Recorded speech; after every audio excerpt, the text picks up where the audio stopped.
আসসালামু আলাইকুম রাহমাতুল্লাহি ওয়া বারাকাতুহু। সম্মানিত দর্শক শ্রোতা, দিনদার ইমানদার ভাই এবং বোনেরা, আজকে আমরা জানব কলব বা হৃদয়কে পরিশুদ্ধ করা ইসলামী শিক্ষা ও আর্থিক উন্নতির একটি গুরুত্বপূর্ণ অংশ। কথাগুলোকে আমলে নিয়ে সকলে যেন আমল করতে পারি, সেই মনোভাব নিয়ে কথাগুলোকে শুনে বুঝে আমল করার চেষ্টা করব ইনশাআল্লাহ। আলোচনা শুরুর আগে ছোট্ট একটি রিকোয়েস্ট, চ্যানেলটিতে নতুন হয়ে থাকলে চ্যানেলটি সাবস্ক্রাইব করে পাশে থাকা বেল আইকনটি ক্লিক করে রাখুন পরবর্তী ভিডিওর নোটিফিকেশন পাওয়ার জন্য। আলোচনার দীর্ঘায়ু না করে সংক্ষিপ্তভাবে আমরা আলোচনাটি শুনে বুঝে আমল করব ইনশাআল্লাহ।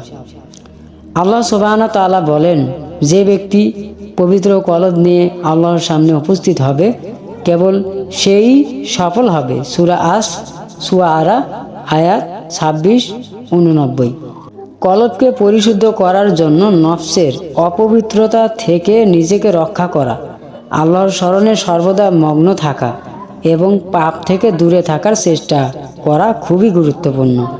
রাসূলুল্লাহ সাল্লাল্লাহু আলাইহি ওয়াসাল্লাম বলেছেন, নিশ্চয়ই দেহে একটি মাংসপিণ্ড আছে, যা যদি ঠিক থাকে তবে পুরো দেহ ঠিক থাকবে, আর তা যদি নষ্ট হয়ে যায় তবে পুরো দেহ নষ্ট হয়ে যায়।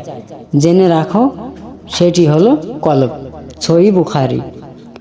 কলব পরিশুদ্ধ করার পন্থা আসুন জেনে নিব বিস্তারিত। 1. ইখলাস বা নিষ্ঠা বজায় রাখা। যে কাজই করা হোক না কেন তা আল্লাহর সন্তুষ্টির জন্য করা উচিত। 2. ইস্তেগফার বা আল্লাহর কাছে ক্ষমা প্রার্থনা করা।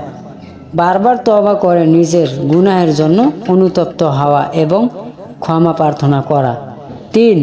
কোরআন তেলাওয়াত ও তা নিয়ে গভীর চিন্তাভাবনা করা।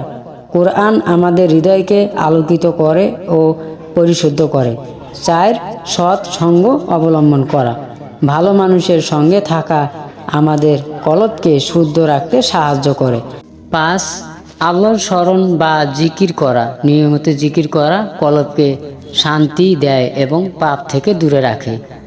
আপনি এই বিষয়ে যদি একটু ভাবেন তাহলে আপনারও কলব এবং হৃদয় হয়তো পরিষ্কার হয়ে যেতে পারে, কারণ আল্লাহ রাব্বুল আলামিনের কাছে শরীর অথবা রূপ বা তার চেহারার কোনো দাম নেই। তার কাছে একমাত্র শুধুমাত্র তার কলব বা হৃদয়ের মূল্য আল্লাহ রাব্বুল আলামিন তাকে দিবেন। সকলে কথাগুলোকে আমলে নিয়ে যেন আমরা আমল করতে পারি, সেই বিষয়ে আল্লাহ রাব্বুল আলামিন আমাদেরকে বোঝার তৌফিক দান করুন। ভিডিওটি ভালো লাগলে একটি লাইক করবেন। চ্যানেলটিতে নতুন হয়ে থাকলে চ্যানেলটি সাবস্ক্রাইব করে পাশে থাকা বেল আইকনটি ক্লিক করে রাখবেন। সকলে ভালো থাকুন, সুস্থ থাকুন।